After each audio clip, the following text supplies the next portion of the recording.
like to call to order the meeting of Monday, December the 11th, and if you please stand for the Pledge of Allegiance. I pledge allegiance to the flag of the United States of America and to the republic for which it stands, one nation, under God, indivisible, with liberty and justice for all. Thank you. The clerk would please take the roll. Councilmember Archibald. Here. Councilmember Ashford. Present. Councilmember Huron. Here. Councilmember Lamb. Here. Councilmember Mosherak. Here. Councilmember Pemberton. Here. Mayor Rep. Here. You have the minutes before you from November 13th. Is there a motion to receive and file? So moved, Madam Chair. Support.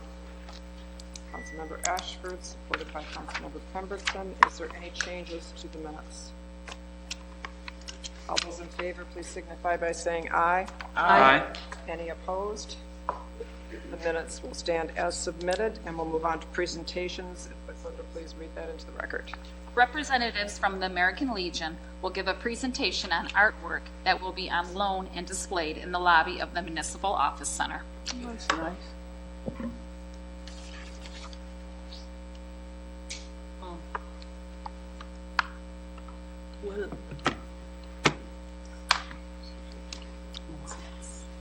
That's nice. Beautiful.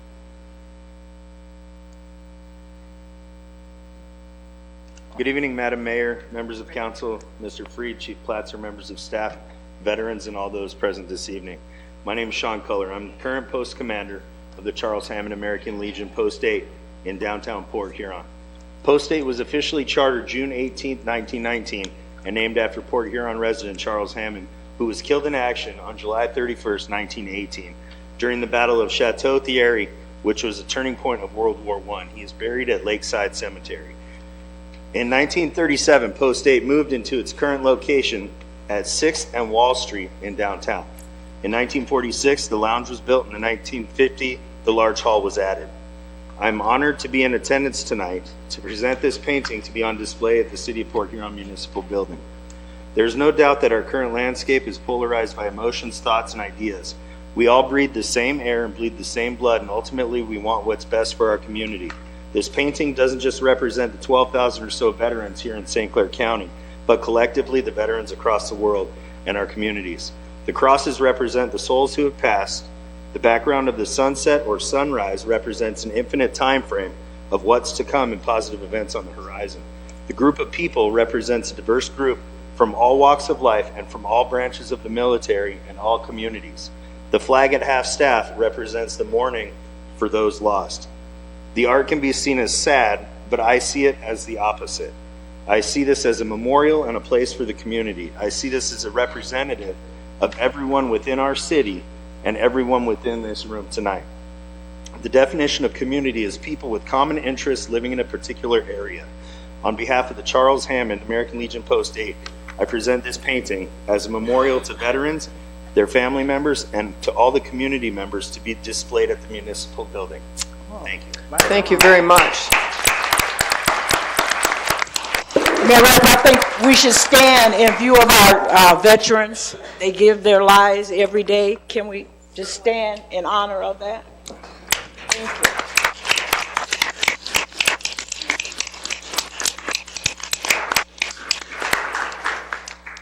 Thank you. Thank you.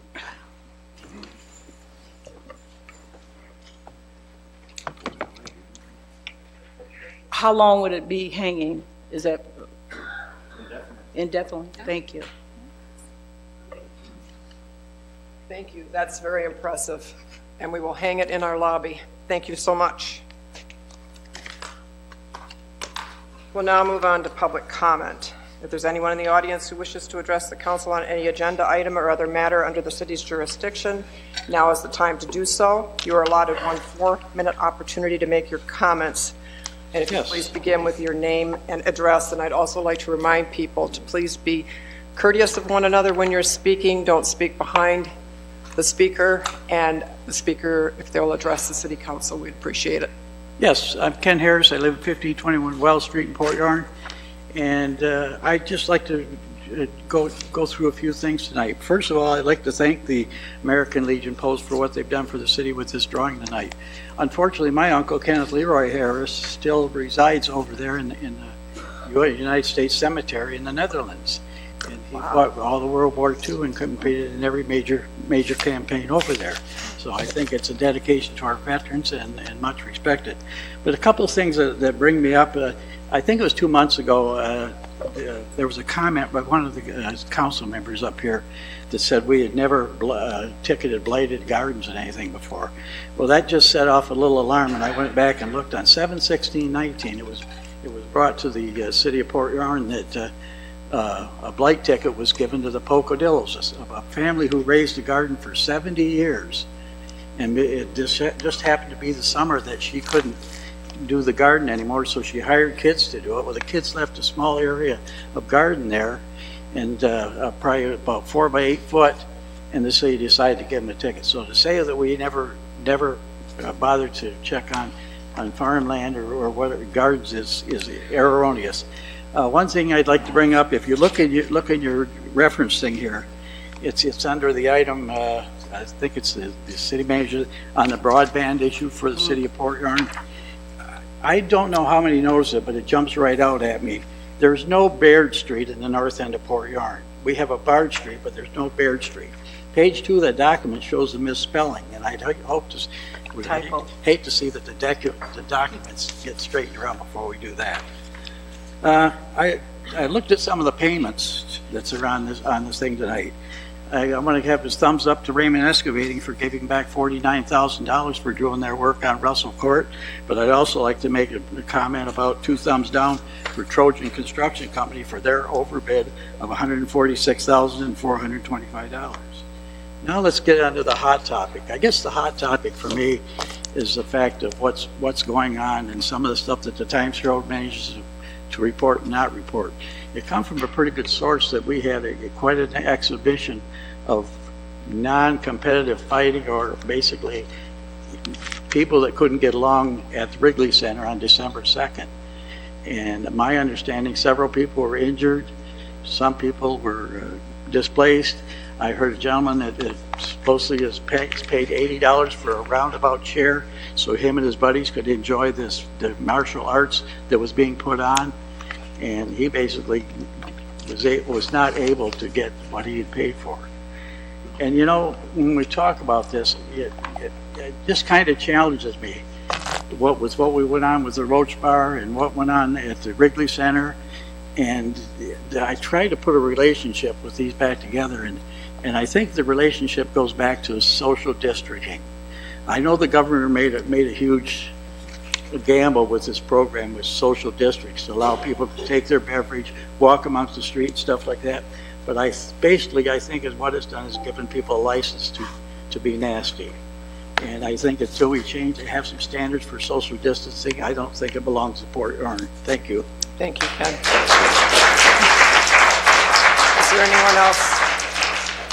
I was born by this river, just down the street, poorest kid around, never enough to eat.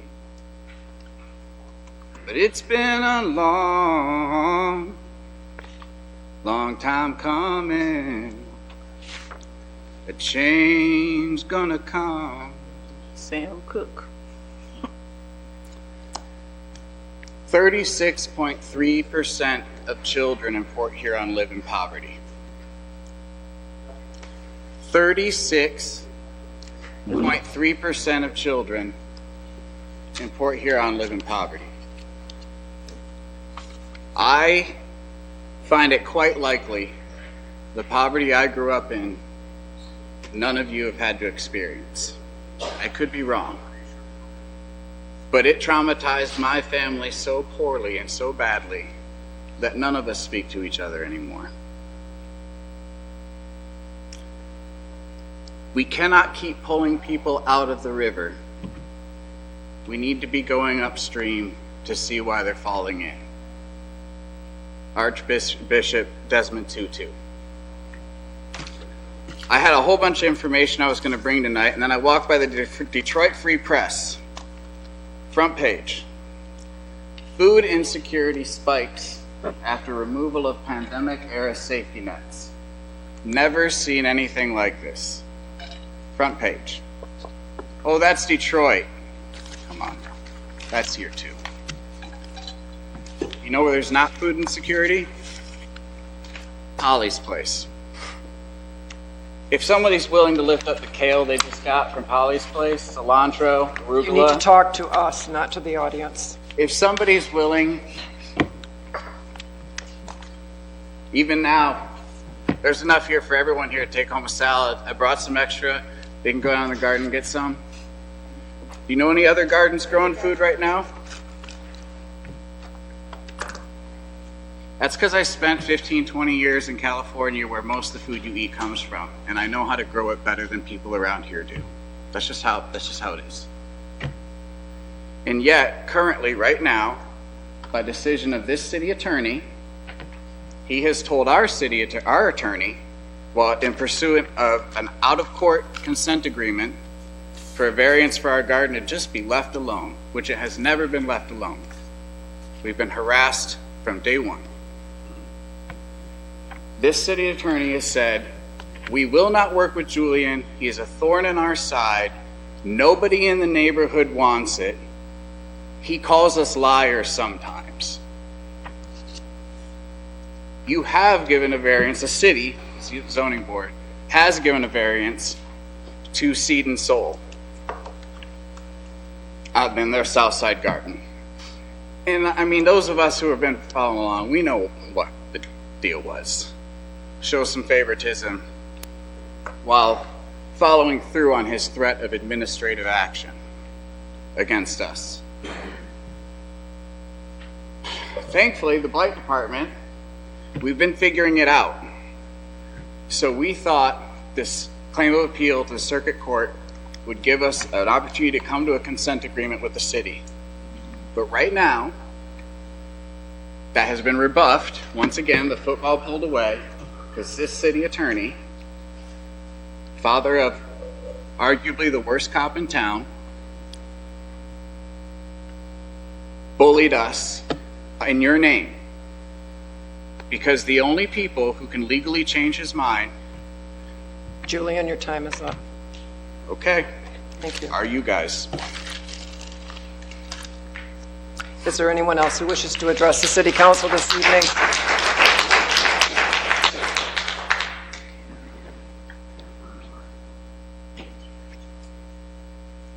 Hi, my name is Seth Carwin. I live at 1224 Pine Street, and I've been here in Port Huron for over 15 years. We live in a wonderful home that is over 100 years old, and we have been able to, over the last 5 years, slowly build up gardens in our backyard.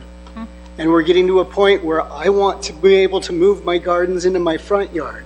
But because of regulations, the ordinances, I'm not able to do that without fear of the Department of Making Me Sad coming and making me sad. I fundamentally believe that every person has the right to their property, to use it how they want, as long as it is not injuring anybody around them. And to sit and make anybody miserable for wanting to have a roof over their head or to supply food for themselves, their friends, their family, their community, it's immoral. It's immoral. We should have the right to use our properties to feed our families, our friends, and our family, or our communities. I don't always agree with the methods that are used to express this by others, but I stand behind others in our community who are trying to make it possible for people to have food. I am going to be independent food-wise. I do not want to have to rely on the distribution network that failed us so miserably during COVID. And once I saw how that broke down, I have put in the efforts so that my family has the food stuffs that it needs.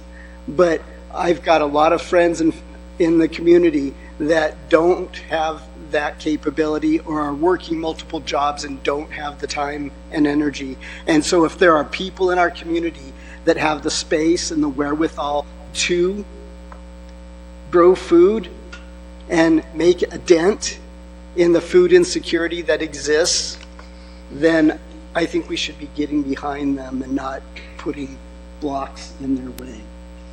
Thank you. Thank you.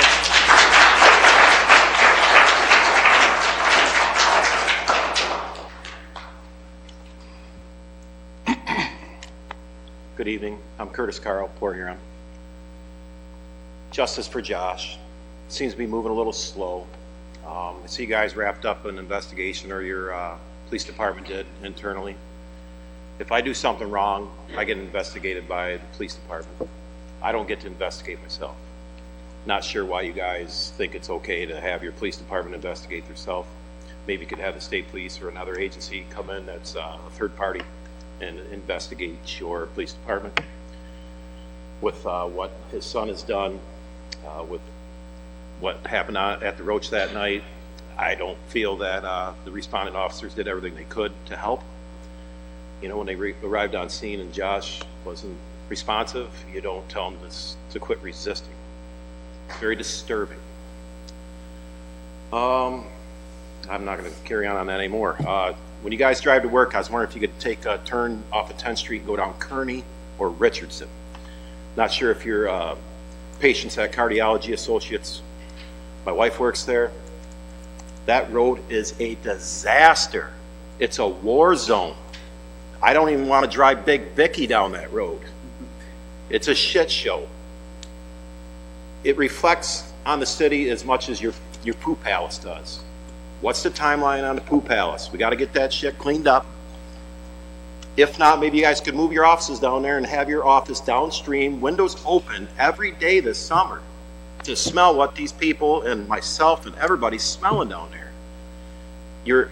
Whoever you paid, that system's failed. I know people internally that work there, and you're trying to recoup the money that you paid them or whatever you did.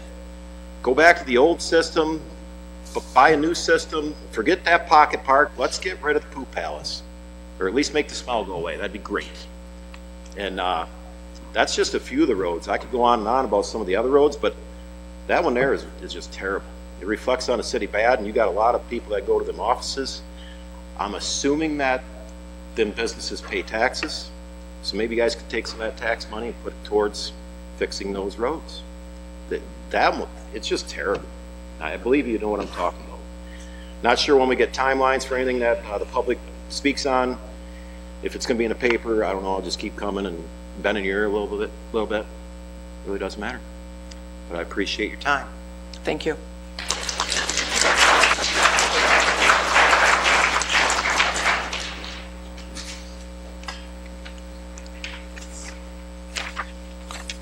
Brian Farr, 19th Avenue, City of Port Huron.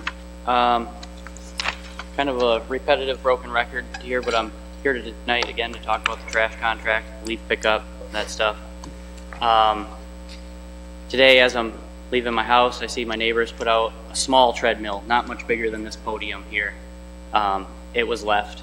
It's only the second Monday of the month. They didn't put out any large items. You know, last week, there's one large pickup supposed to happen per parcel. I don't think it's happening. I don't see it happening.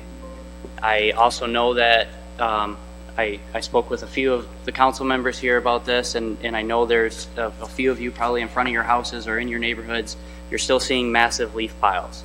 And what we're seeing, or what we're hearing from some of the residents and some of the people I've talked to, is that either M-Terra, when they went by, the truck was full and they never came back, or they're being put out after the date of the end of pickup.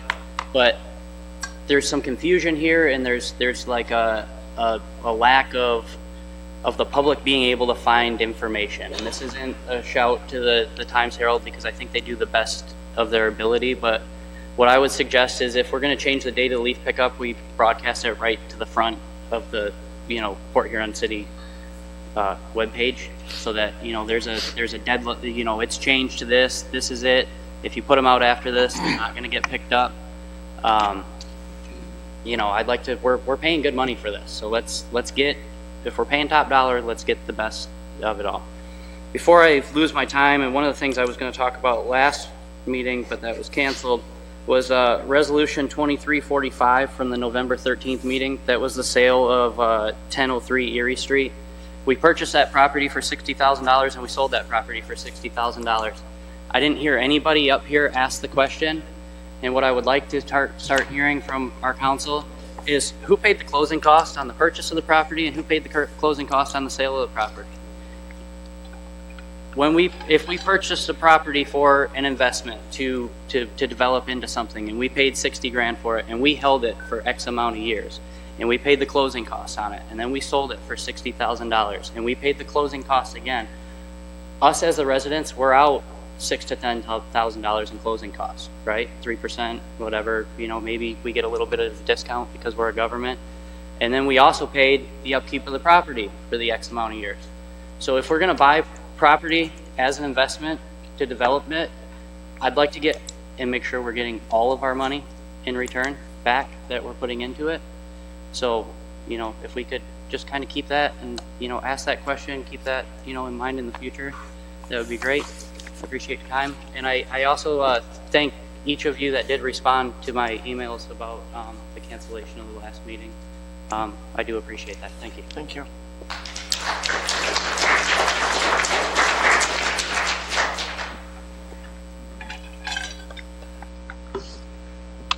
How you doing? I'm Mark Sanderson. I live in Port Huron Township. I do pay income tax in Port Huron, though, in the city. I got a question for statements from the Port Huron Police Department. On December 7th, you guys wrote a review as far as bringing your officer back to work that was involved in my nephew's incident, killing. And it's you guys called up the administration review team that made the decision on this. That was December 7th. Now, I did some digging with the officer that punched the drunk guy. And you guys come out with a statement, February 23rd of 23. The incident was in November of 2022. Why wasn't that addressed in 2022? Why did it take so long? But in that statement that you guys put in here, you didn't have an administration review team either. Is this just a team for Josh Conan's death? That's what? Excuse me, we don't talk back and forth out of the audience. I'm just, I would like some answers on that. Is this administration review team, is this for Josh Conan's death? Because you guys didn't have that for the officer that punched the guy. Then you guys took 9 months to let the public know what happened. I'm just going off what you guys put on your guys' information. Everything that I say is a fact. Just like on November 11th, we had a candlelight. And I'm bringing this up because one of you guys sent a postcard to my sister referring to my nephew's funeral as going to be a circus. And that's why you didn't come. I'm not going to say who it is because I'm not going to publicly humiliate somebody. The person knows who sent it.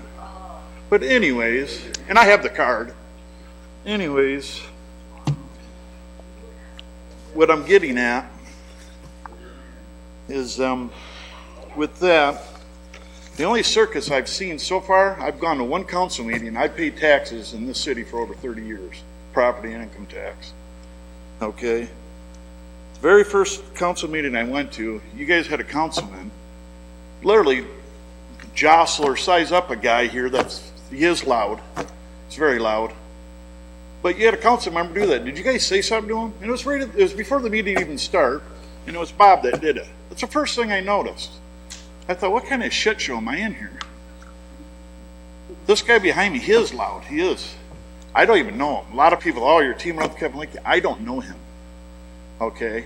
But why does a guy have to keep all the information in this city where you guys don't do it? Why don't you guys come on? Why did he's the one that did the incident with the cop. He's the one that brought that to all the residents' attention. You guys, you want to shut the circus down, quit feeding him all the, he gets all the shit from you people. Seriously. If you want to shut him down, that's all you got to do is don't give him anything to talk about. This seriously, the first time I couldn't believe it. I went home, I told my parents, I said, I couldn't believe what the hell I just seen. And like I said, for the person that sent that card to my sister, calling my nephew's funeral was going to be a circus, that was just an insult. It was. And the funny thing was, the card was sent after I called out some members. I did thank Anita for coming to the funeral. That was very sweet of her. But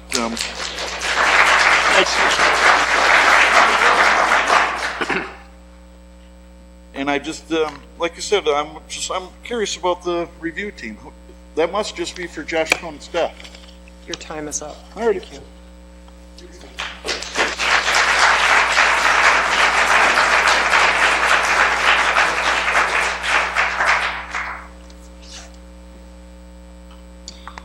Eve Hollows, interim manager of Polly's Place. And I just wanted to speak because of what was just said about Councilwoman Ashford. You know, I haven't been involved in local politics long, but one thing that has really stood out to me, I think that you care. I genuinely do.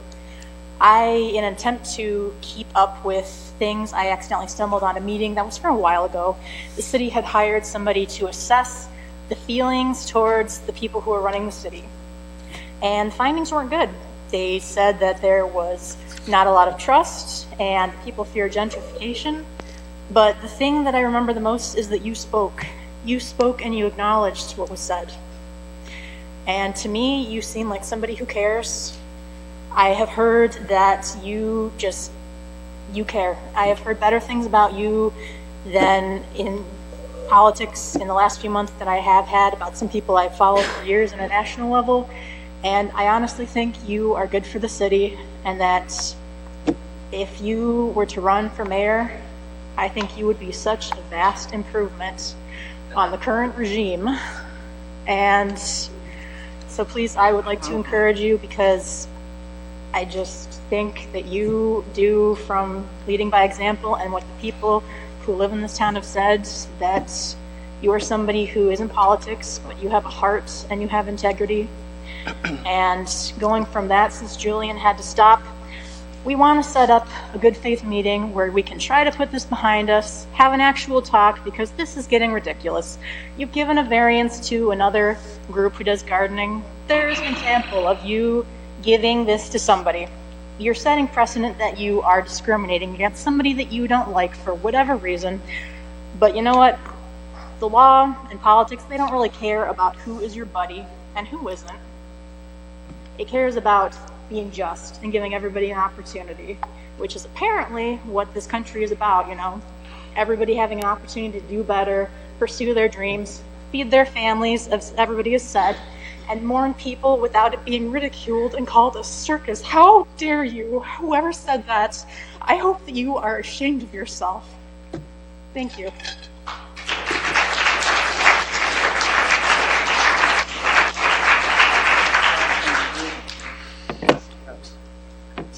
Kevin Linke, raise your hand who sent the postcard. Own it right now. You sent the freaking postcard. Raise your hand and say who did it. Yeah, I didn't think so. Fucking cowards. You know, Miss Ashford, I used to be a big fan of yours, and I really appreciate, I bet you Josh's family does it, you showed up there. I think that was a very good thing to do. But where have you been since then? What have you said since then? You just made us all stand up for the veterans who give their lives. How come you're not standing up for Josh? He lost his life because those two clowns up there can't run their department. They issue a press statement, which Mark just read excerpts from, saying that the response to Josh's situation, and it wasn't a situation, Josh was murdered. Understand that he was murdered by private citizens and by the Fort Huron Police Department. But in that statement, it says that what happened that night was up to department policy and up to department standards. So let me ask you a question to Brian and Joe up there. Was it up to department standards when Joel Wood was having an affair with the secretary? Was it up to department standards when Tristan Shouty punched that man in the face? Because if this is all up to standards and this is all policy, your standards suck. And you need new standards. And you need new training. And you need new policy. And Mayor Rep put it on James, that James kind of controls everything. And James is in control of the police chief and all that stuff. So James, do your job.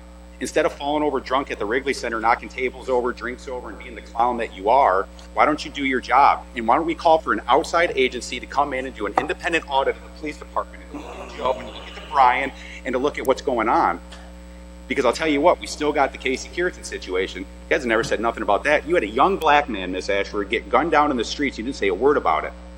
Now you got a young white man killed by a PHPD officer and a bunch of other people. You haven't said nothing about it. You get privilege. You can sit there and speak. You can speak after we're all done, and you can say something. And you can condemn all of these acts. All of you can. But you won't.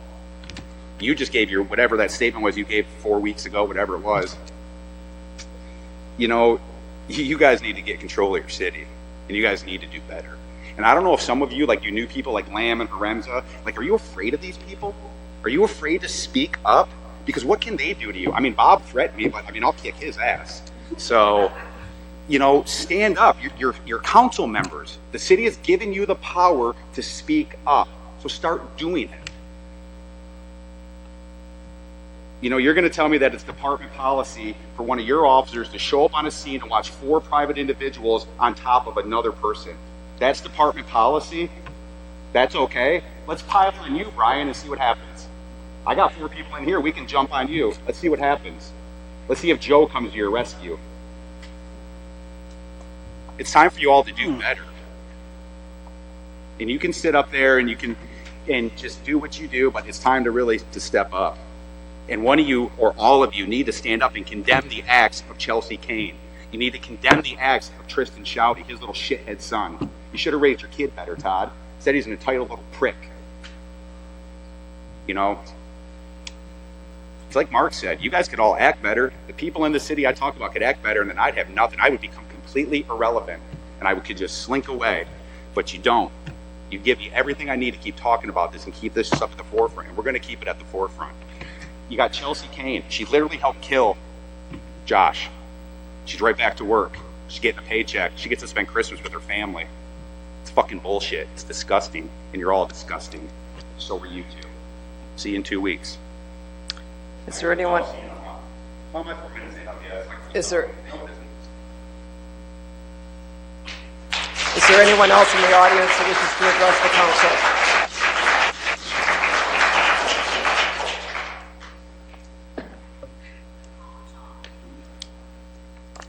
Kathleen McCready, 4 14th Street.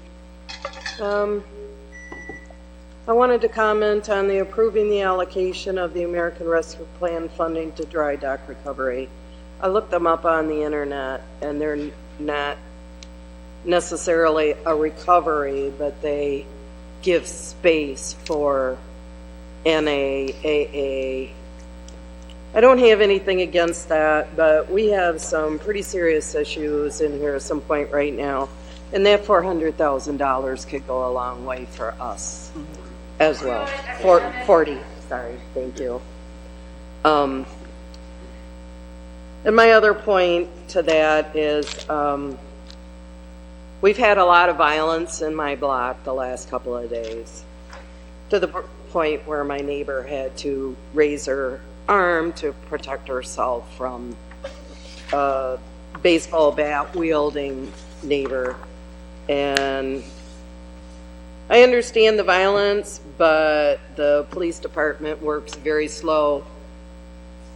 Not judging anybody, I'm just saying the system works very slow to get the reports done and keep up. So we're up to at least 6 incident numbers with maybe 2 or 3 reports. And every time, you know, I'm new to all of this. Every time there's an incident, we have to go down and file for freedom of information. I didn't know that that's the way it all worked. It's very disturbing to me, because if I'm involved in an incident, I should just be able to get the report. Like when you have an accident, you call us, and, you know, apparently it doesn't work like that in the real world. But that, on top of a couple of very serious flight issues we have going on, that just came to light in the last 2 months, is very scary about what's happening in our neighborhood. When we had the 09 downturn and the federal funds and everything, it was a very organized issue. This is not very organized this time, because I call and send council members with pictures saying that I'm about ready to vomit, and I get, oh, so-and-so will contact you, but I get no contact. I understand I'm a little pushy and a little hard to deal with, but I've been in my home 30 years. I'm not going to go out and take a mortgage now, so we're all going to have to figure out a way to work this out. Thank you. Thank you.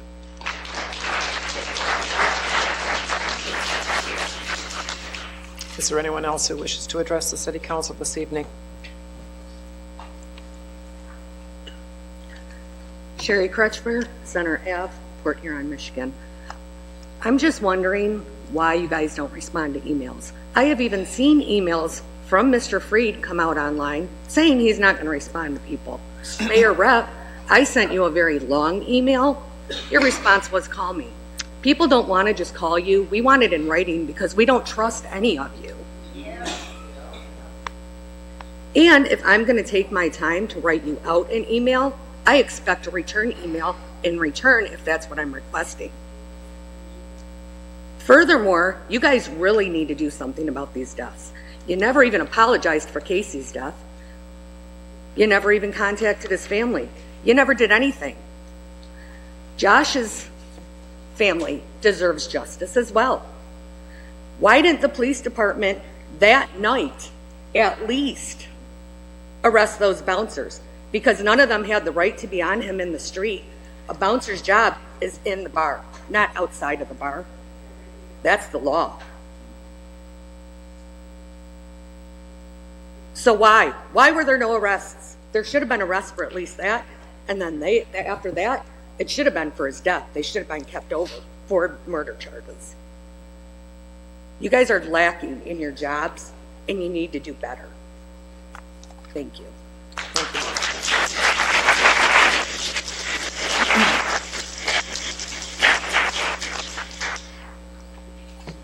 Holden Gothier, Polly's Place. Let me just say, I did some research into water bills.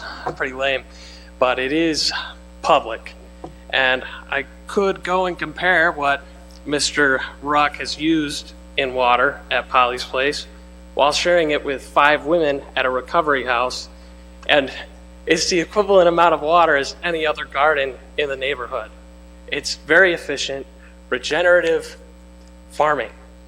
It's great, and you don't even give them the same tax cuts because you can see the bills, the water bills, where you're billing other gardens a third of the cost that he's paying for his water.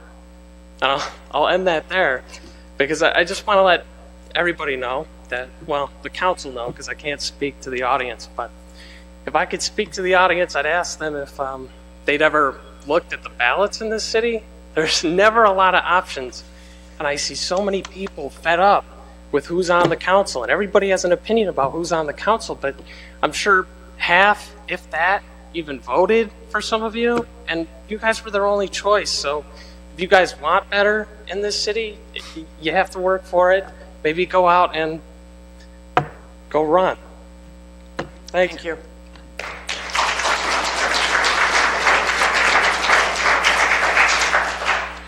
Is there anyone else in the audience who wishes to address the City Council this evening?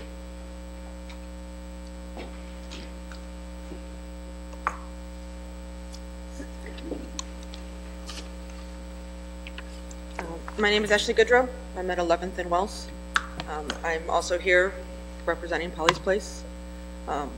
I'm here more so that you guys can see what he actually does for the community. I live in the community. I'm right around the corner from Polly's Place. I have fed my family from Polly's Place. Julian had helped me build my garden with the nonprofit.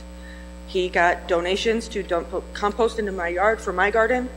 I gave away so much food, it was ridiculous. That's the kind of stuff that this community needs. People were literally showing up at my door, knocking on my door, asking about my garden. How did I do it? Where did it come from? You know, what is my secret? I was giving away food to people who were coming to my door because they were hungry. I heard stories from families that didn't know where their next meal was coming from, that had lost their assistance because of whatever reason, that lost their jobs because places are cutting back on hours because they can't afford it anymore. That is the reality of this town. That is the reality of my neighborhood. So many people in my neighborhood are struggling. My family is supposed to be a lower middle class family. We are a one-income household with a family of 4. We don't qualify for assistance. Everything we pay for is we work for. I still don't know if I have enough food to feed my family every month. That's why I started a garden. I am your average citizen in Port Huron. That's what Polly's Place brings. And he didn't charge me a dime. He did all of this because it's something he's passionate about and it's something he believes. I have been to Seed and Soul. I have been to their garden as well. And they have their stand. And they do. Every once in a while, I'll see something out there. Not all the time, though. They don't produce the volume that he does. Every time I go there, I walk away with so much food. I've literally come home with a trash bag full of food from him before I got my garden established. He donates to Mid-City Nutrition, which is another place where people go when they need something to eat.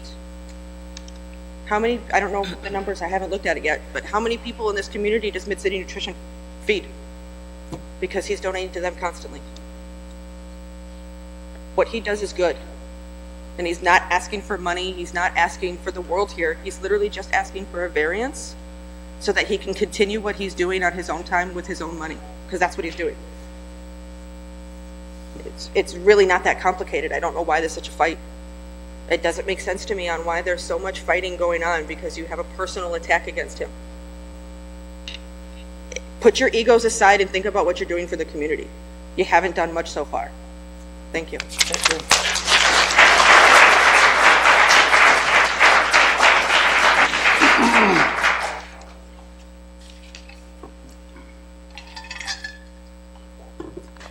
Hi, my name is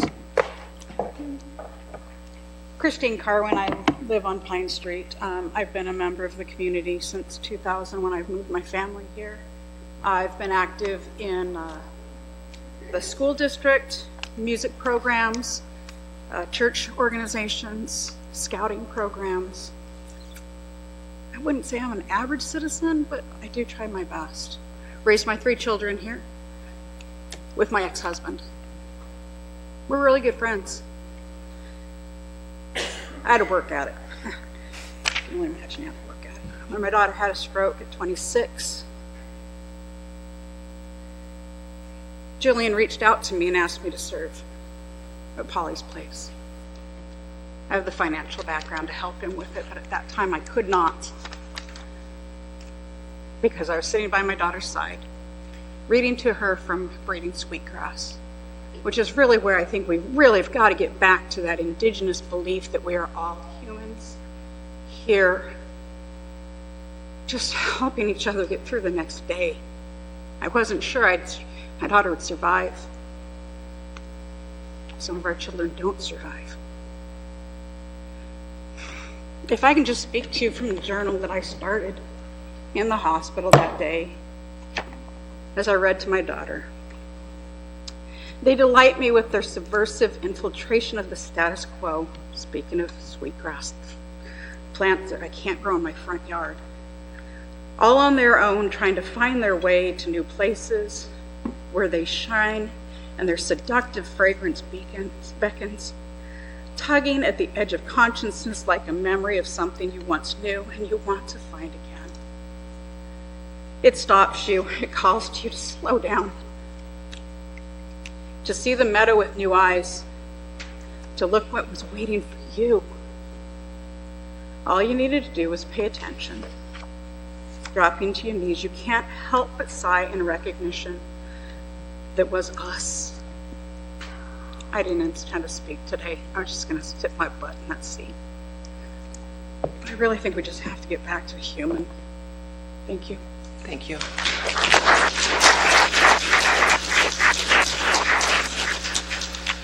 Is there anyone else who wishes to address the council this evening?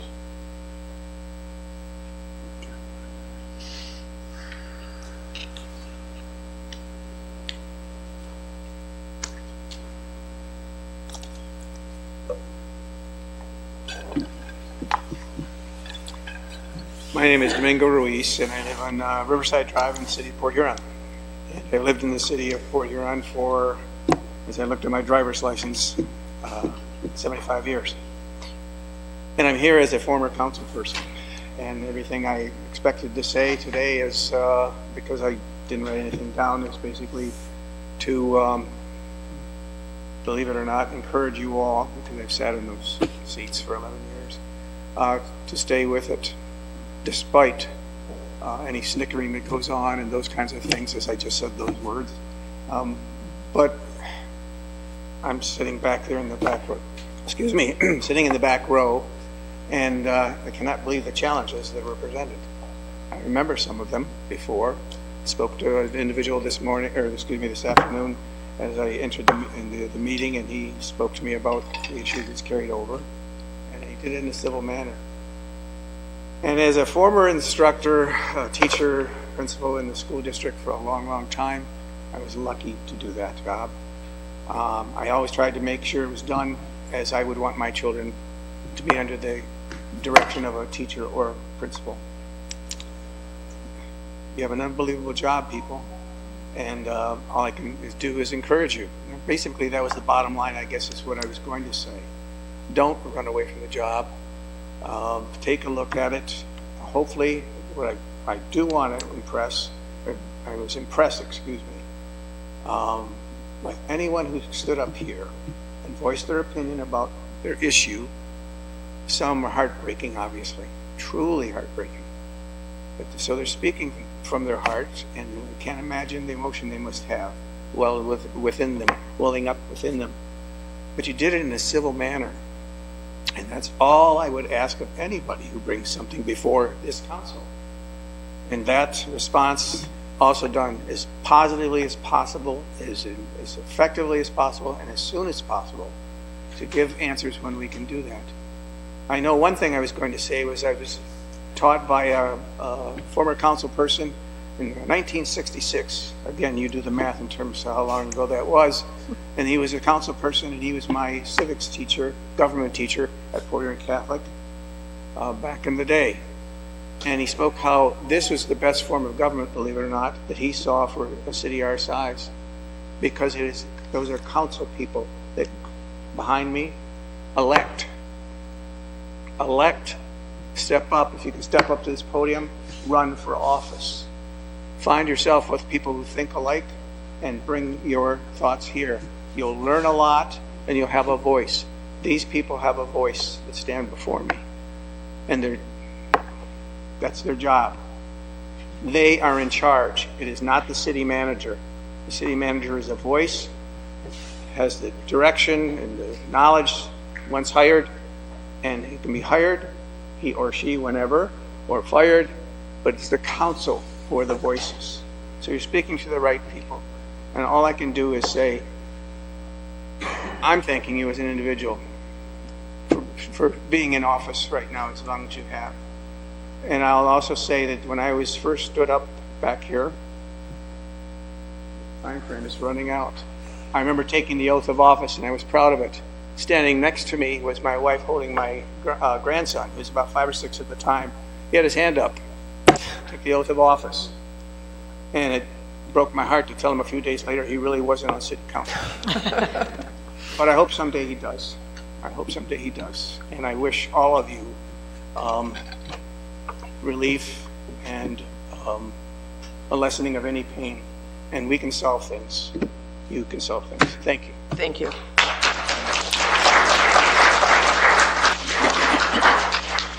Is there anyone else in the audience who wishes to address the City Council this evening? Seeing no one, I'll declare public comment closed. We'll move on to the consent agenda. Is there a motion? So moved. Support. Mayor Pro Tem Archibald, supported by Councilmember Mosherak. I'll take the vote. Councilmember Archibald? Yes. Councilmember Ashford? Yes. Councilmember Haremza? Yes. Councilmember Lamb? Yes. Councilmember Mosherak? Yes. Councilmember Pemberton? Yes. Mayor Rep? Yes. Items on the consent agenda. Authorize the city clerk to schedule a special election to be held on May 7th, 2024 for the proposed charter amendment to provide for the renewal of the streets millage to provide funds solely for resurfacing and reconstruction of city streets. Also, a special election May 7th to place on the ballot for voter approval up to .6068 mils for each of the 4 taxable years to expire in 2028 as the local share for continued operation of the Blue Water Area Transportation Commission transit system from July 1, 2024 to June 30th, 2028. Adopted a revised schedule of fees effective January 1, 2024 for various sections of the Code of Ordinances and other user-specified specific fees, and approved an adjustment to the purchase price of columbarium plaques effective January the 1st, 2024. And from the city manager, number 1, please. Accepting the sole source quote from Dyke Security Services Incorporated in the amount of $29,454.45 for the purchase and installation of key scan and security access at the new fire station number 1. Is there a motion? So moved. Support. Councilmember Ashford, supported by Councilmember Pemberton. Madam Mayor and Council, this will be funded out of the already allocated portion of American Rescue Plan funding for fire station improvements. This is the same system we have at the MOC in our current Station 3, so they will all interface together with the same badges so that the firefighters can move between facilities.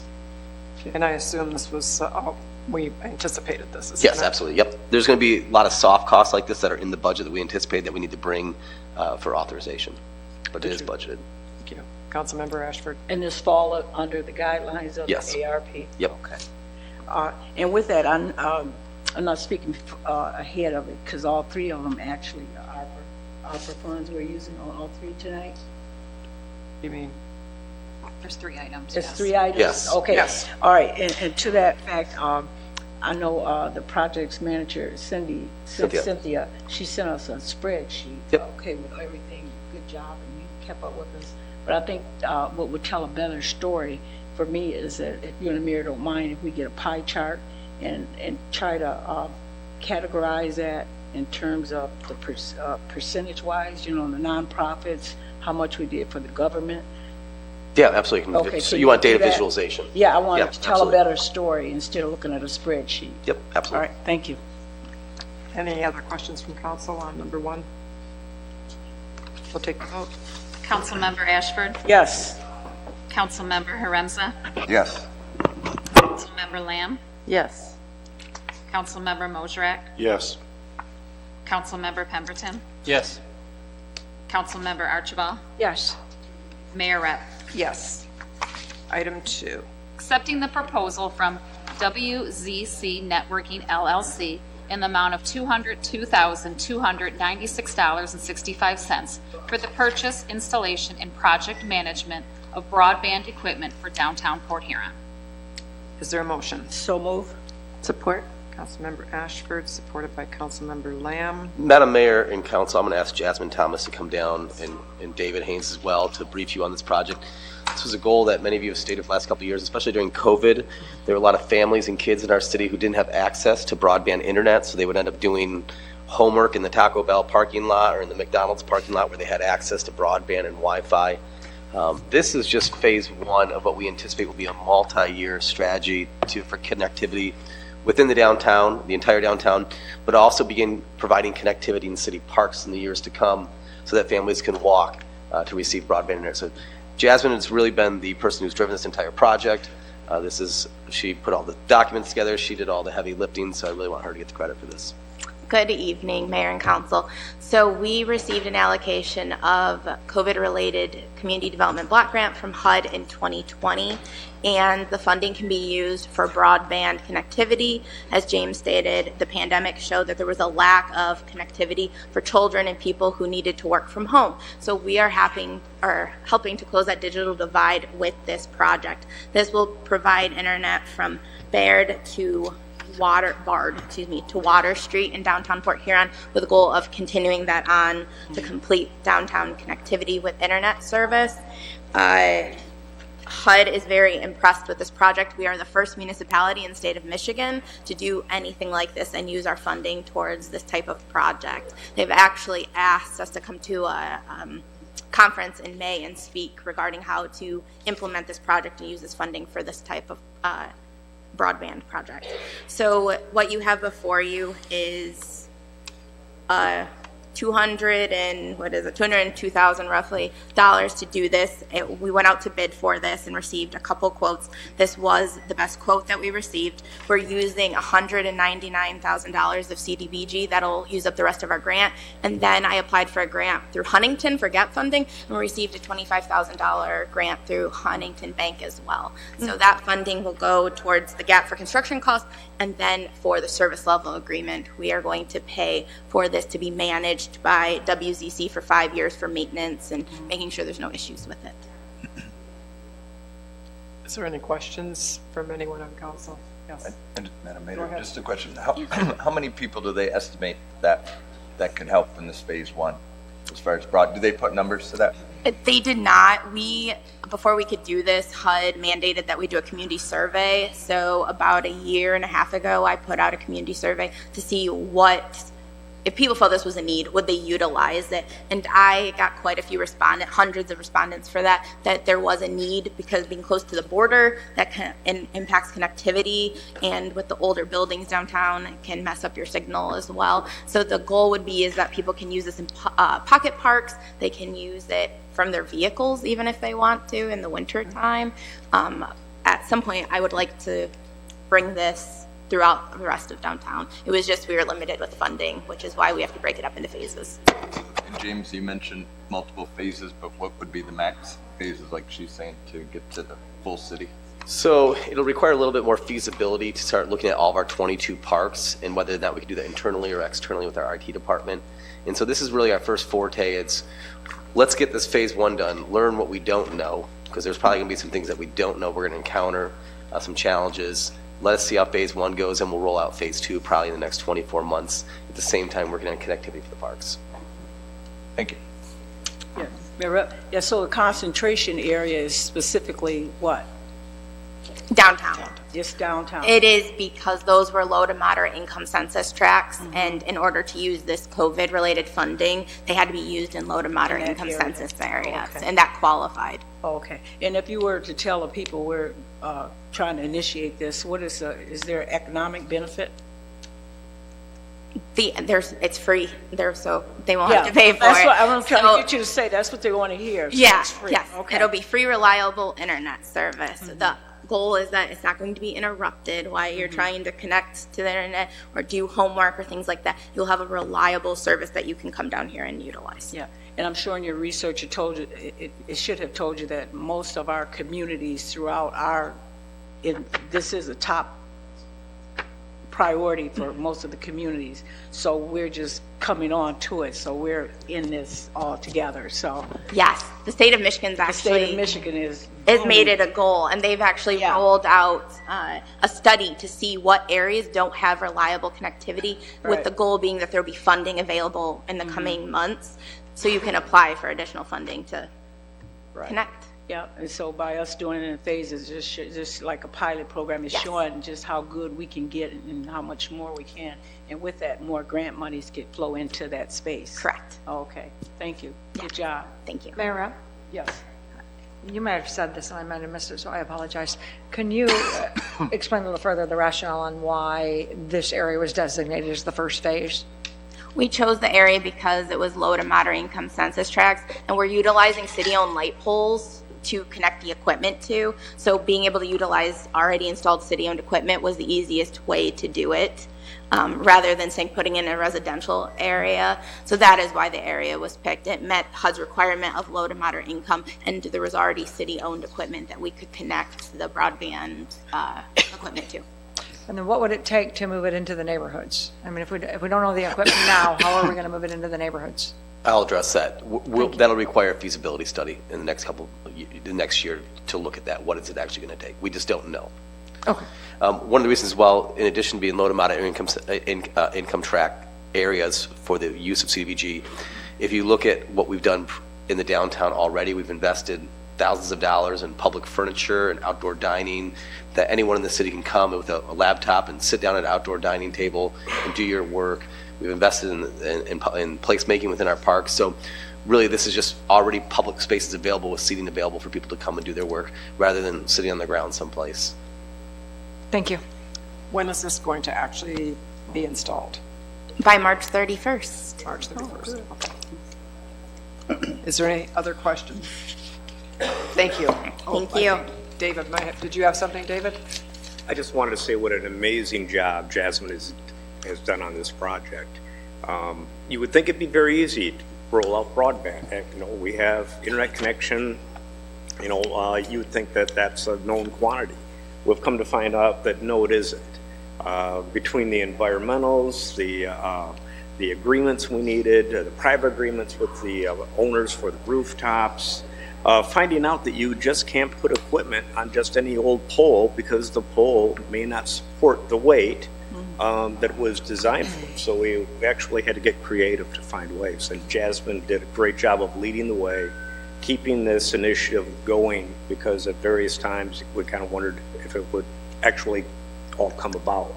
And as she mentioned, it's now going to be a model that she'll be able to speak to at upcoming HUD meetings because they're so interested in this. So fantastic job.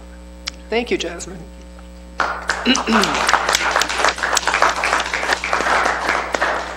We will take the vote. Councilmember Haremza? Yes. Councilmember Lamb? Yes. Councilmember Mosherak? Yes. Councilmember Pemberton? Yes. Councilmember Archibald? Yes. Councilmember Ashford? Yes. Mayor Rep? Yes. Item 3. Accepting the bid from Advanced Lighting and Sound in the amount of $60,713 for audio, video, and lighting rehabilitation of the public meeting room. Is there a motion? So moved. Support. Mayor Pro Tem Archibald, supported by Councilmember Pemberton, and I think we're all very anxious to have this done. Yeah. Madam Mayor and Council, we have sound tonight on YouTube, so a miracle. The issue becomes is, as I've said before, the equipment back there has been cobbled together. It's ancient. It doesn't meet current standards. So what we did is we sent out an RFP. The group you have before you, they have done the new system in the Marysville City Hall that they just built, I believe 2-3 years ago. Madison Heights, which is a comparable community of ours, they just did all the technology there. This will allow us to not only broadcast on Comcast, but it comes with the TriCast software, so we can broadcast directly to YouTube, as well as we'll begin broadcasting our meetings live to Thumbcoast TV in the coming months. So we'll be able to do live in 3 different locations, and this will bring also things like these lights in here, these canister lights. If you look up here, these are from the 70s. They require high energy balances, which create the buzz that you hear if you are watching at home. So if you are watching the council meetings at home, it's really not the best audio quality, nor has it ever been, because of old fixtures and things like that. So a lot of the lights will get replaced with LED, low voltage technology, which will help provide better sound quality and no electronic interference. So it's pretty much replacing everything. And if the day comes when we move, I take it, it's Everything movable. everything is movable. So if we do decide to move the MOC, all of it can be unbolted and take it with us. That was one of the requirements we put in the bid docs. We hope to have this executed sometime before the end of March. They'll start in February. Yes, Councilmember Ashford. While we spending all this money to have this put in, what about our controllability, from the mayor's chair? I've been in council meetings whereas, we have all kind of drama or whatever, and they were able to cut that mic off from the mayor's chair. That's something we can look at. Well, yeah, you need to look at it. If you're going to get it, you might get the state of the art, because we don't know about tomorrow. We only know who holds tomorrow. But if you could invest in this, just don't, accept what they can give, because they have features to this that you can run a better meeting with this. And you could just, Yep, still absolutely. this back and forth. So check out some of that technology. Is there any other questions, comments? We'll take the vote. Councilmember Lamb? Yes. Councilmember Mosrak? Yes. Councilmember Pemberton? Yes. Councilmember Archibald? Yes. Councilmember Ashford? Yes. Councilmember Haremza? Absolutely. Mayor Rep. Yes. We'll move on to resolutions. Number 1, Authorizing 23 payments. is there a motion? So moved. Support. Madam Mayor and Council, I just want to clarify, someone mentioned the Trojan contract, which was a $146,000 change order. I'm not going to let a good company have their reputation be smirched by ignorance, but it wasn't that they were over budget. It's that when we got into the project, the pumps were destroyed far more than we knew, which created an operational hazard. Additionally, we rehabbed a third additional pump as part of that quote. So when we get into a situation and we realize it proposes an emergency situation, instead of putting it all back together and having a pump that's going to fail intimately, we pulled that additional third pump. So they did not go over budget. We changed the scope of work to address the emergency findings we found. Any questions on any of the payments? That explanation was spelled out on the change order in the briefing in the second order for everyone to clearly read. Any questions on any? If not, we'll take the vote. Councilmember Mosrak? Yes. Councilmember Pemberton? Yes.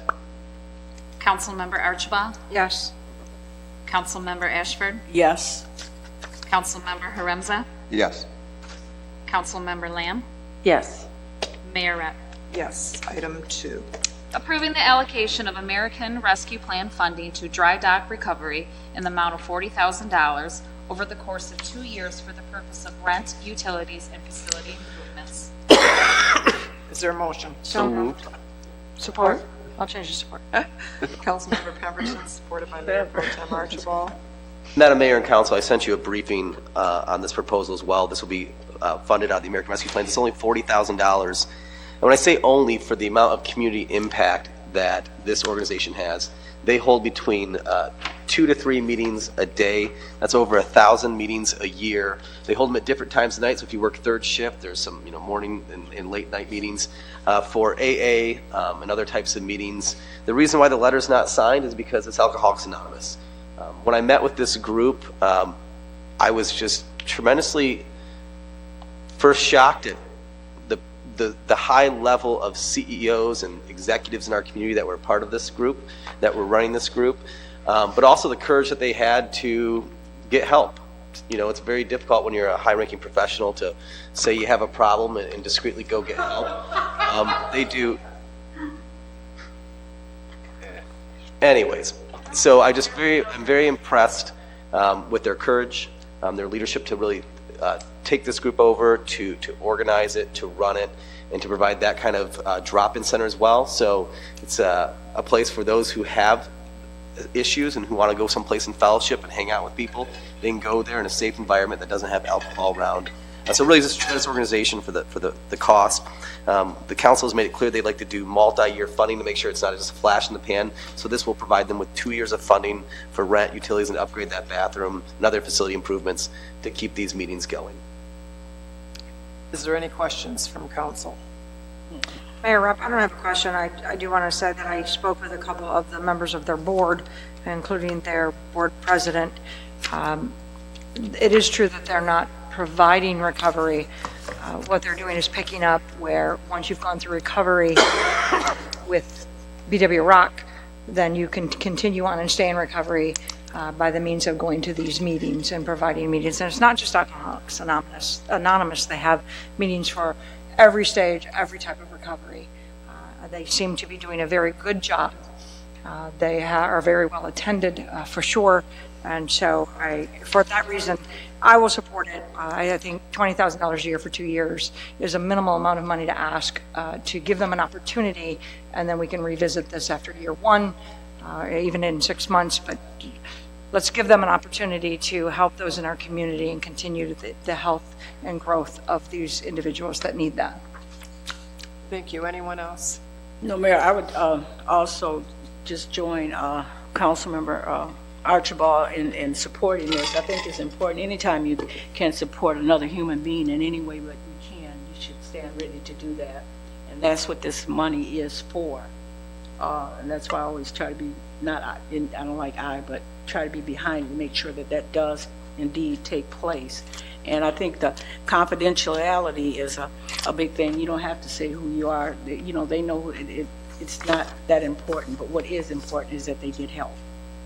And we are here to help that. That's one of our oaths of office that we took to support. Thank you. Anyone else? We will take the vote.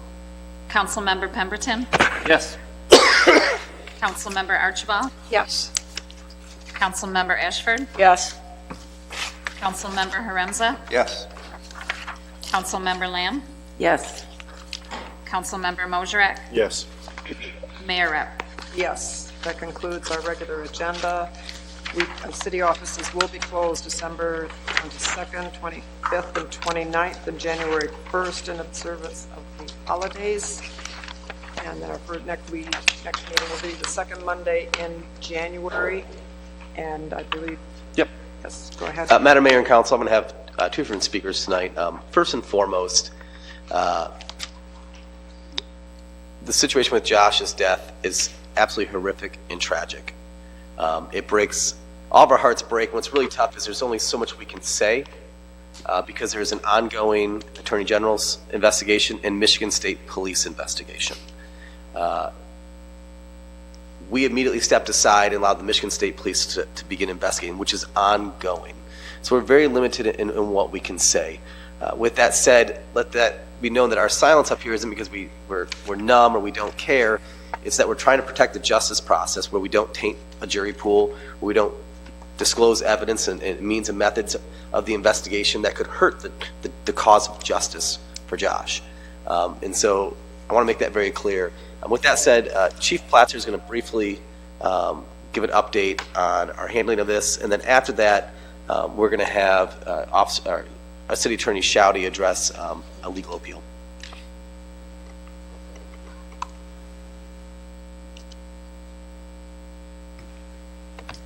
Good evening, Mayor, Rep, and City Council. As you know, an update was sent out last week regarding the police response on the night of Josh Conant's death. So our administrative review was limited to 4 areas. Compliance with departmental policies and procedures, equipment, training needs, and any recommendations regarding procedural changes to policy, rules, and regulations. The actions of our officers were captured on body cameras, in-car cameras, other social media videos, which were all reviewed. Our officer had been properly trained regarding responding to the scene of an altercation. As trained, the first step upon arrival is to secure the scene for the protection of the public prior to determining what happened. In the vast majority of cases, securing the scene involves immediately handcuffing the person who is accused of assault, which is what our officer did.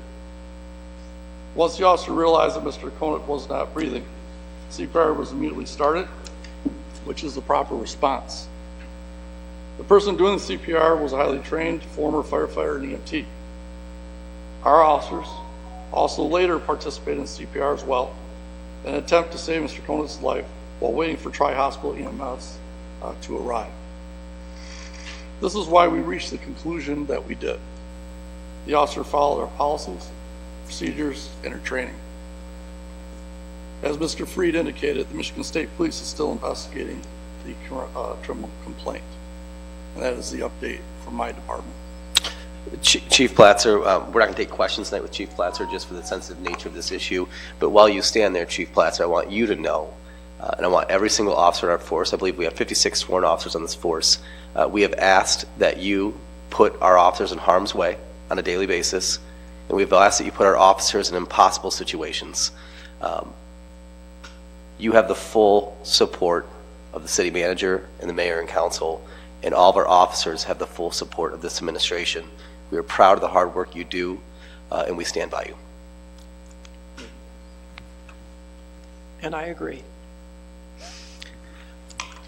I'm going to have City Attorney Shouty come up to give a quick briefing on a appeal we have before the courts.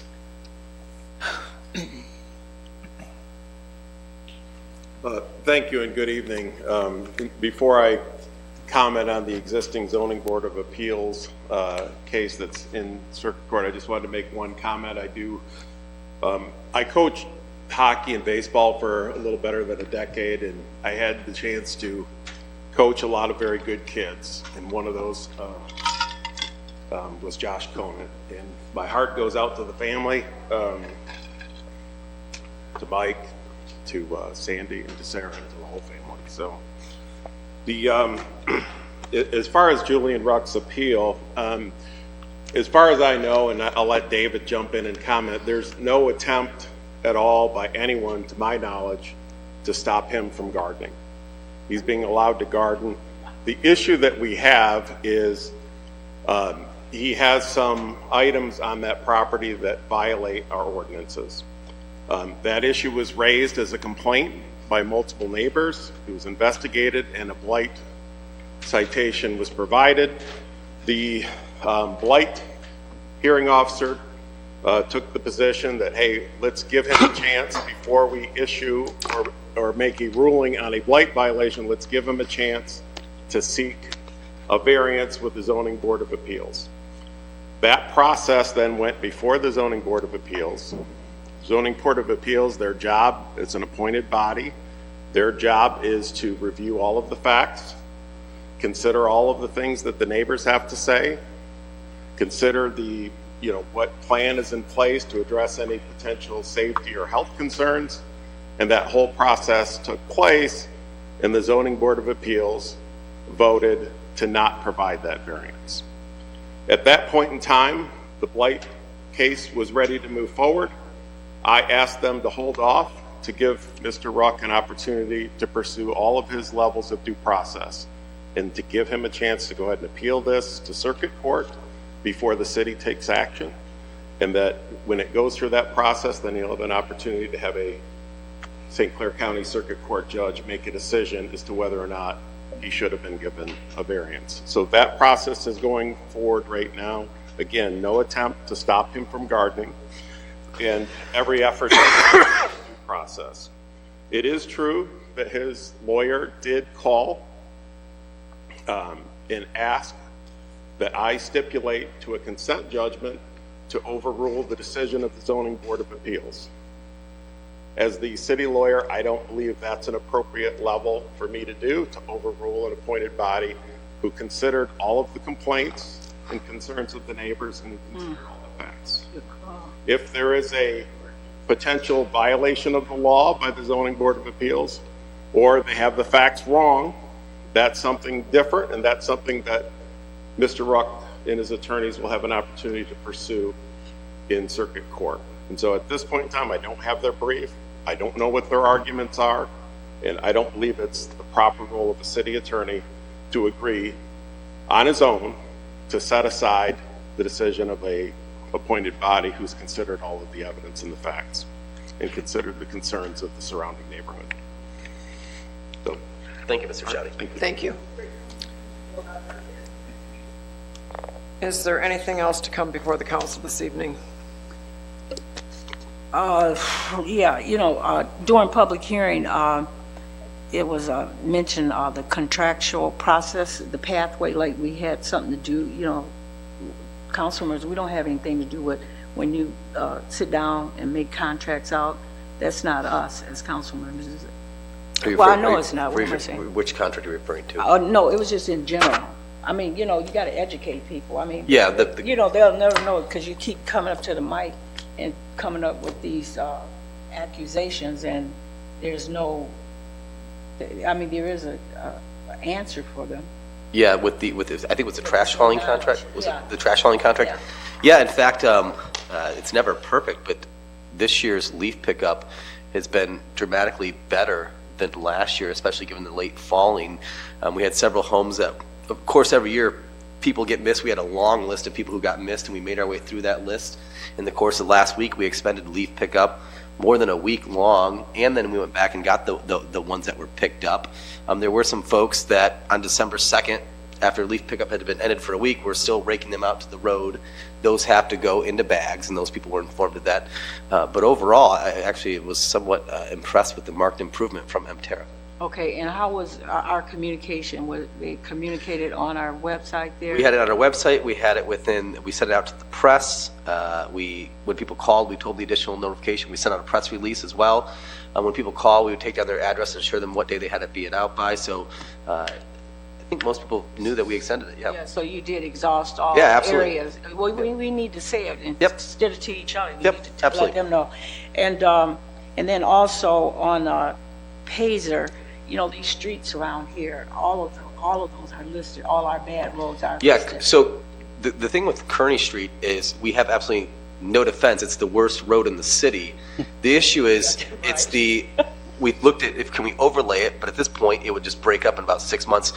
It needs all new water and sewer lines. So right now engineering's working on a complete reconstruction of that street to get the water and sewer up to standards as well as get the service street. So it is a horrible street. It is the worst street in the city. We completely recognize that. The engineer and I have had conversations to get that fixed. So we will be working. Yeah, I got it on my. My doctor was. I said, "What's up with this street?" Yeah, the CEO of the hospital called me and said, "Did I tick you off or something? Because this road's bad." I said, "No.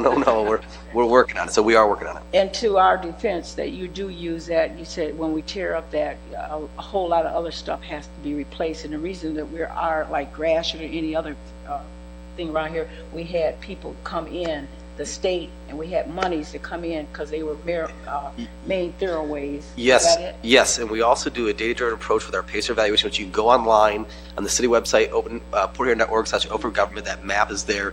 The PACER data makes sure that we're using a data-driven approach rather than I knew someone in the city and got my street done earlier. We also are focused on water quality.